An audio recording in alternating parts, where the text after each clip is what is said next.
Welcome back to our little mini-series. This is part 3, where we'll be sharing how we'll be investing in 2023.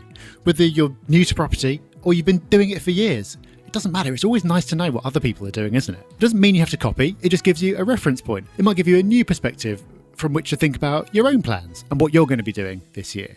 And while this is going to be talking about how we're going to be investing in 2023, in truth, it's not going to be that different from how we've been investing in years gone by. Because over many, many years, we've hit upon a strategy that's working for us in our own portfolios, it's working for our clients at Property Hub Invest, and we're applying a very similar strategy for the investors in our fund portfolio.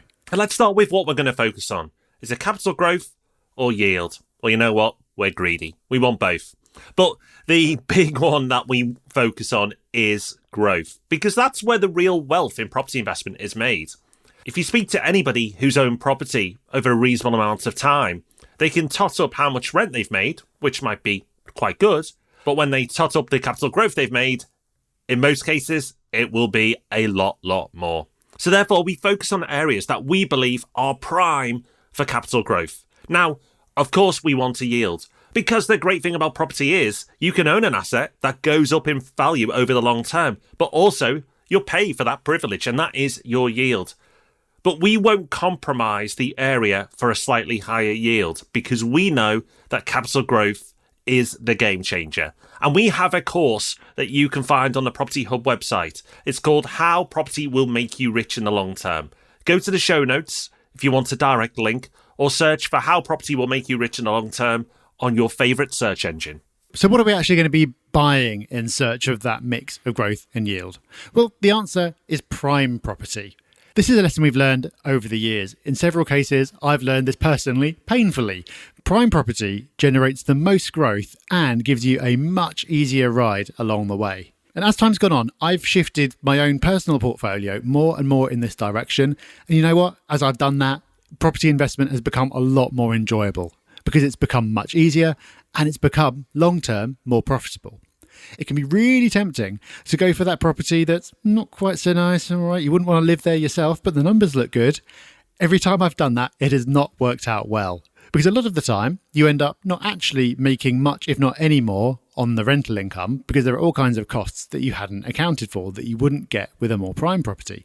Even if you do, you end up making less money over the longer term because it doesn't get as much capital growth, and you'll probably end up not doing as much as you could have done in property because doing it is not very enjoyable because it throws up a lot of challenges. We've actually put out a video on YouTube where I share a real example of where a few years ago I chose the wrong property. I had the choice between prime and not so prime. I chose the not so prime one and it cost me £22,000. We'll link to that video in the show notes because you might listen to that point and not be convinced. You might listen to it and actually nod along and go, yeah, that makes sense. But the point only really lands when you actually see laid out in front of you the difference that this can make. So again, this is only what we're going to be doing this year. You can do something completely different. But on this point specifically, I always encourage people to go prime because it's really paid off for me. And you know what else will pay off? Subscribing to our YouTube channel. We've got much more than that video, so make sure you search for Property Hub UK on YouTube and get yourself subscribed. Now, what property investment locations will we be subscribing to this year? Well, they will be central. And what do I mean by central? Well, city centres, yes, that falls into that category. But really what we mean by central is areas that are in demand, where people really do want to live and also aspire to live. You want an area that is resilient through all markets. So investing in a not so nice area, or an area that may become good in the future, or an area in the middle of nowhere just isn't for us. We'll be looking for strong rental demand and super strong fundamentals. And what do I mean by fundamentals? Well, things like shops, schools, major investment, major employment, transport links. We look for all of that as a minimum. If you have an area that falls short on one of those key fundamentals we've mentioned, it's an area we won't be looking at, because experience has shown us that those type of areas don't perform as well when it comes to capital growth. Something else we'll be focusing on when it comes to how we'll be investing this year is property that's new or newish. This is, again, something that we do personally and what we focus on for the clients of our businesses. And again, we do it because it works. One of the reasons it works is that it avoids a lot of maintenance. And okay, with any kind of property, there are going to be costs. Even if you're renting a property unfurnished, there are going to be things that you need to do. But big expenses like the heating system and the roof and things like that, you avoid with property that's new because it's normally protected by warranty for the first 10 years. And even if it's not the big things, on older properties, there are just lots of small, random things going wrong, which need attention and take up time and cause you stress. And even if none of them individually is that expensive, it really adds up. So even if the return on a newer property looks a little bit less attractive, by the time you factor in the maintenance that you'd end up paying over the years on the older property, I think you'll find that difference goes away.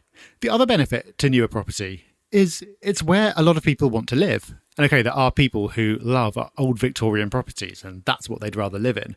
But when it comes to renting specifically, most people want the shiny new thing because why wouldn't you? It's also easier to maintain. It's also, importantly these days, a lot cheaper to heat. So rental demand for newer property tends to be higher as well.